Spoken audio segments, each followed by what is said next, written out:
better daily, where we work hard in our minds, bodies, and our spirits to become 1% better every single day. Download the app and join our Betterment family at betterdaily.life to catch the video version of these podcasts. Here's your host and my dad, Alex Van Houten.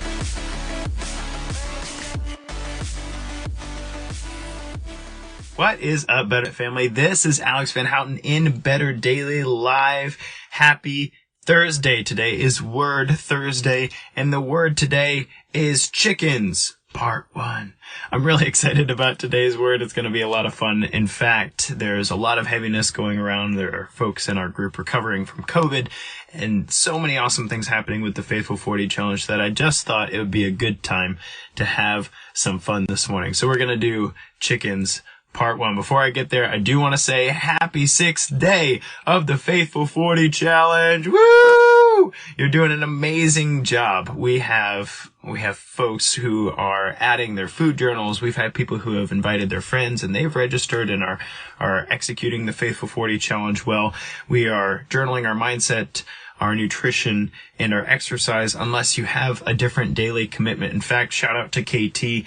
KT has been, for the past 6 days, she's been sharing a photo of somebody in her life that means something to her and talking about what this person means in her life and what this person has taught her and what she's grateful for with regard to this person. I think that is just so amazing and such a cool embodiment of the spirit of the Faithful 40 Challenge. If you don't know what else to do, journaling your mindset, your nutrition, and your exercise daily is a very, very powerful practice. However, if you have a different daily commitment, like KT, or maybe VA Inkling, he likes to ask a thoughtful question every day and gather answers, and then also to make answers for himself as well. And I think those are powerful practices in the 40-day challenge. So I'm very, very excited about how the Faithful 40 Challenge is going. I owe you guys a 4-mile run soon, so here it goes. My back's feeling great. I got some good rest yesterday, and I'm going to go make it happen in a bit. Although it is like cold and windy outside. I'm not going to whine too much. We've got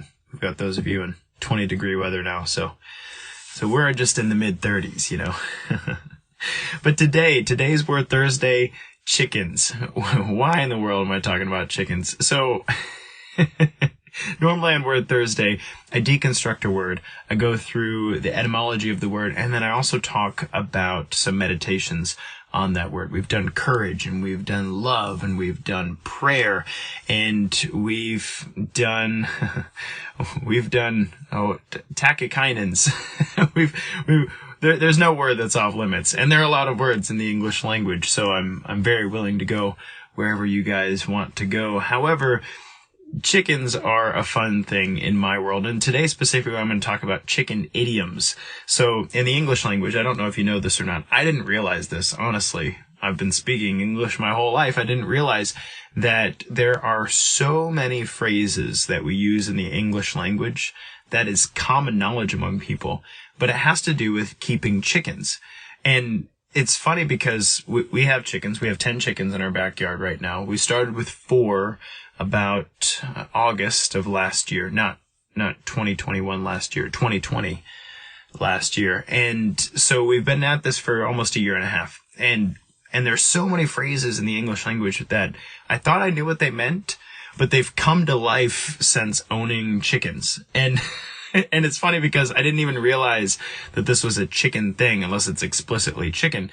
And so I've enjoyed over the past year and a half just noticing like, oh, there's a chicken idiom. There's a chicken idiom. And for those of you who don't know, idiom is just a phrase that's used to express something in a very short. I'll give you an example. So you've probably heard this. This is a chicken idiom. Don't put all of your eggs in one basket. Don't put all of your eggs in one basket. What does that mean?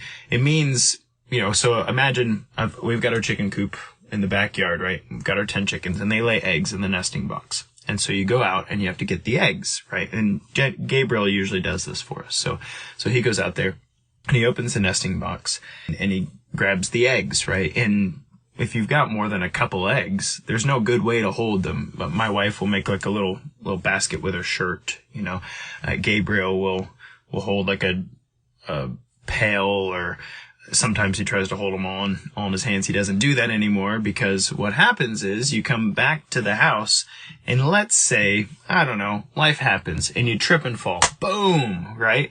What happens to all of your eggs in that one basket? Well, you lose some. You might lose all of them. In fact, that's why Gabriel doesn't try to hold more than 2 eggs at a time in his hands, because this happened to him once. He was mortified. He like opened the nesting box. He got his eggs. You know, he's doing his thing. He's doing his Gabriel thing where he's frenetically running across the backyard super fast, and then egg all over. You got egg on your face. Huh? You see how that works? There's another chicken idiom. He had egg all over him.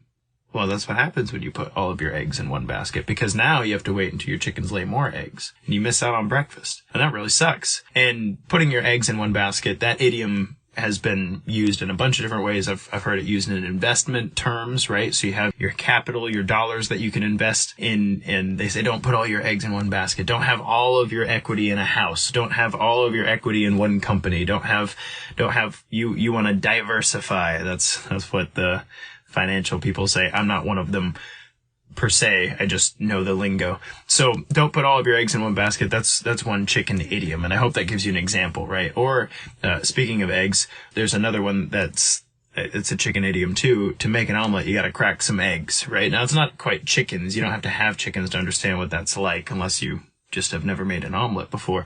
But that means that if I want something nice, I have to go through the trouble of wrecking some smaller things first. If you want to make an omelet, you got to crack some eggs. And I've heard that in, I don't know, probably several TV series, now that I think of it. That means we got to go through the pain of doing things that we don't like to do in order to get the payoff in the end. That's usually what bad guys say. The bad guys are like, to make an omelet, you got to crack some eggs. And what they mean is you got to break a bunch of rules to do bad things. And that's not what the idiom means at all. How about don't count your chickens before they hatch? So you have your chicken, right? And they lay eggs. Now, we only have hens in our backyard, but if you have a rooster in the backyard, then you also have a means by which to fertilize the eggs. And so what happens is your hens lay eggs. If you don't incubate them, you can just eat them. Like they're unfertilized eggs. They're great, high in protein, high in omega-3 fatty acids, great source of healthy fats, right? So you can just eat them. If they're fertilized, and that means the rooster's had his way with a hen, then you can incubate them. And if they stay warm, what happens is that the metabolic process for, growing a chick starts to happen. And so, you can end up with a chick, and that's nice, because let's say you have 20 eggs and you incubate them and you're like, wow, I'm going to have 20 more chickens. Well, the idiom is don't count your chickens before they hatch. Don't plan ahead. Don't plan ahead on something you don't get to know, because maybe not all of them are fertilized. Or if they're all fertilized, maybe they're not all going to grow right. And so they're not all going to hatch. And so the idiom means don't make plans in the future on something right now that you're unsure of. Don't count your chickens before they hatch. Don't plan too far ahead, right? I'll give you one more, because this is fun. And I mean, we have so many chicken idioms. I could do this a couple times a week, but I want to have some fun with you guys this morning. In fact, I'd love to hear from you. Do you know any chicken idioms in the English language that, are don't put all of your eggs in one basket, don't count your chickens before they hatch? Like, do you know any chicken idioms? So this last one is funny. I moved to Arkansas from Colorado. And I've been around, okay? I'm an Army brat. I've been to Tennessee, and I've lived in Texas, and I've lived in Michigan. I've been in different places in my life. But in Arkansas was the first time I ever heard this. Somebody will say, she was madder than a wet hen. People say that. That's a thing that people say here. She was madder than a wet hen.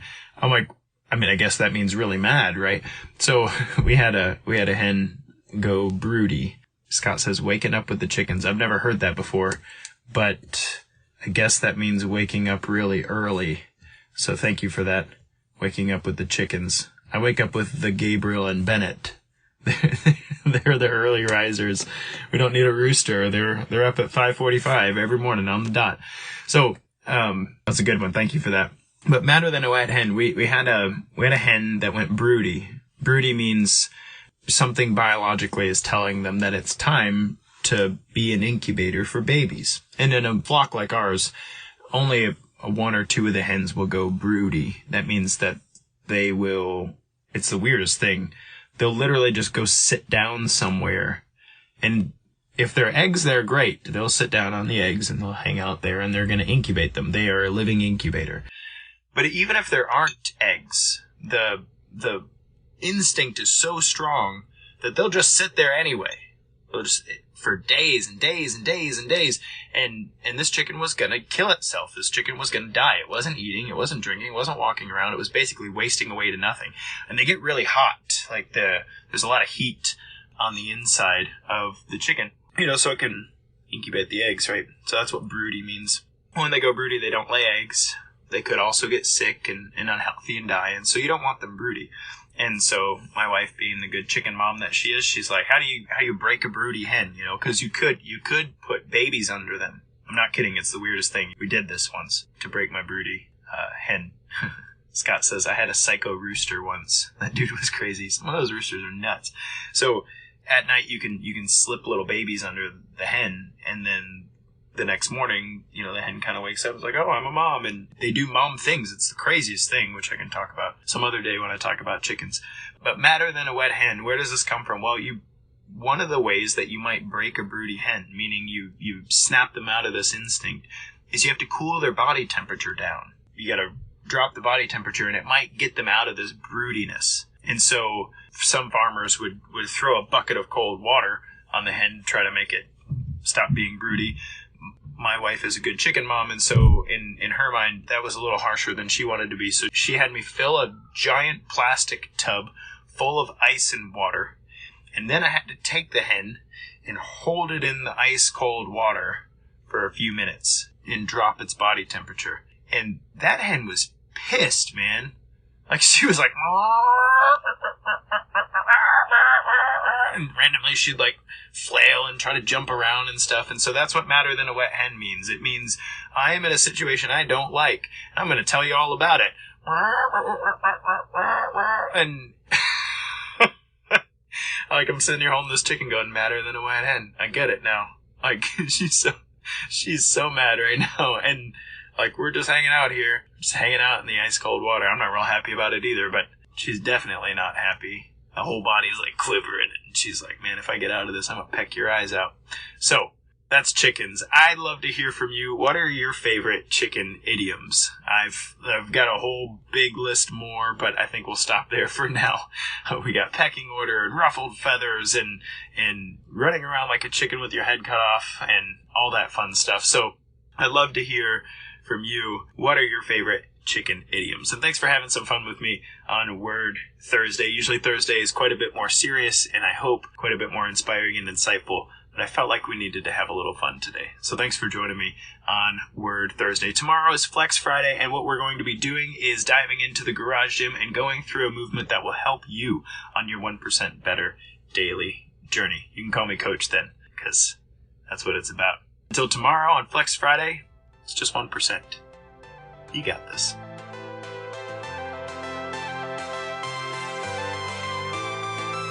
Thank you for joining us for 1% Better today. Don't forget to subscribe for the podcast. Leave us a raving review to tell others how Better Daily has helped you in your journey. If you want more Better Daily, download our app and join our Betterment family at betterdaily.live. Use code POD to get 25% off your subscription. That's POD, all caps, to save 25% on your subscription. We all have a cross to carry. It's later when we do it together. Go to betterdaily.live today.